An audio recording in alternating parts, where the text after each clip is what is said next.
Florentino Pérez a récemment déclenché une onde de choc dans le monde du football espagnol. Je vous explique tout dans cette vidéo, merci de rester connecté. Lors d'une déclaration publique, le président du Real Madrid a mis en cause le FC Barcelone en affirmant qu'il n'était pas normal que Barcelone verse 8 millions d'euros au vice-président des arbitres sur 17 ans, ce qui coïncide avec leur meilleure période sportive. Cette phrase, à la fois accusatrice et calculée, a ravivé les tensions entre les deux géants du football espagnol et relancé un débat brûlant sur l'intégrité du championnat.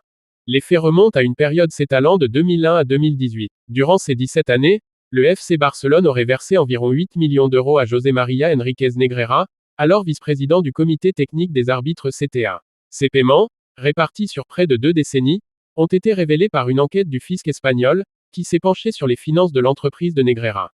Les montants, versés par le biais de sociétés intermédiaires, ont immédiatement soulevé des soupçons sur leur finalité réelle. Ce qui rend cette affaire particulièrement sensible, c'est la coïncidence entre ces paiements et l'ère la plus glorieuse du FC Barcelone. Durant cette période, le club catalan a remporté la majorité de ses titres majeurs, plusieurs Ligas, 4 Ligues des Champions, et une domination quasi sans partage sur le football espagnol. Pour beaucoup, cette concomitance entre succès sportif et transfert financier vers un haut responsable de l'arbitrage ne peut être ignorée. José María Enríquez Negreira, bien qu'il n'ait jamais arbitré directement les matchs du Barça, occupait une position stratégique. En tant que numéro 2 du CTA, il avait une influence sur la désignation des arbitres, leur évaluation, et leur progression de carrière. Son rôle, bien que théoriquement administratif, lui conférait un pouvoir indirect mais réel sur le déroulement des compétitions. C'est précisément cette proximité avec les leviers de décision qui alimente les soupçons. Face à ces révélations, le FC Barcelone a tenté de se défendre. Le club affirme que les paiements étaient destinés à des rapports techniques sur les arbitres, afin de mieux préparer les matchs. Ces rapports auraient contenu des analyses sur les habitudes des arbitres, leur tolérance aux fautes, leur style de gestion du jeu. Toutefois, aucun document officiel ou preuve tangible n'a été présenté pour justifier la régularité et l'ampleur de ces versements.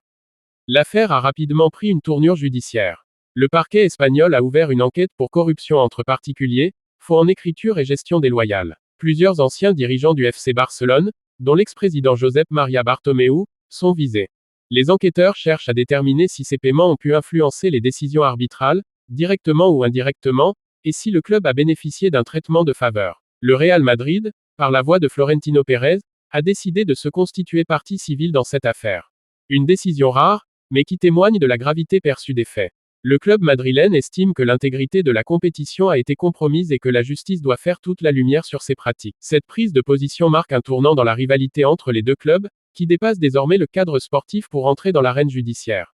Les réactions dans le monde du football ne se sont pas fait attendre. Certains anciens arbitres ont exprimé leur malaise, d'autres ont défendu l'indépendance du corps arbitral. Des figures du football espagnol ont appelé à la prudence, rappelant que la présomption d'innocence devait prévaloir. Mais dans l'opinion publique, le doute s'est installé, alimenté par les tensions historiques entre les supporters des deux camps. Ce n'est pas la première fois qu'un grand club européen est éclaboussé par un scandale lié à l'arbitrage. L'Italie a connu le Calciopoli en 2006, qui avait conduit à la relégation de la Juventus et à la suspension de plusieurs dirigeants.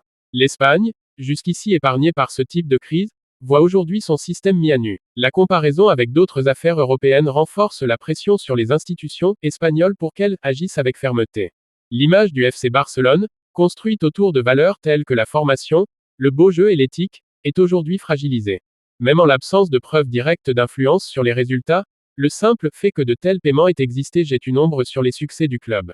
Les supporters eux-mêmes sont divisés, certains défendent leur club bec et ongles, d'autres réclament des explications claires. La Liga, en tant qu'organisme organisateur du championnat, se retrouve également sous le feu des critiques. Javier Tebas, son président, a promis une coopération totale avec la justice et une transparence absolue. Mais la crédibilité de la compétition est en jeu, notamment à l'international, où les sponsors et les diffuseurs observent l'évolution de l'affaire avec attention. Les médias jouent un rôle central dans la diffusion de cette affaire. Des plateformes, comme Tribuna.com ont relayé les déclarations de Florentino Pérez, les documents judiciaires, et les réactions en chaîne. L'emballement médiatique, s'il permet de faire pression pour plus de transparence, pose aussi la question de la responsabilité dans le traitement de l'information, entre investigation et sensationnalisme. Si les faits sont avérés, les conséquences sportives pourraient être lourdes. Des sanctions allant de lourdes amendes à la perte de titres, voire à une exclusion temporaire des compétitions européennes, sont envisageables. L'UEFA et la FIFA suivent l'affaire de près, prêtes à intervenir si les institutions espagnoles ne prennent pas les mesures nécessaires. Enfin, Cette affaire relance un débat de fond sur l'organisation de l'arbitrage en Espagne. De nombreuses voix appellent à une réforme en profondeur du comité technique des arbitres, avec une séparation plus nette entre les clubs et les instances de désignation.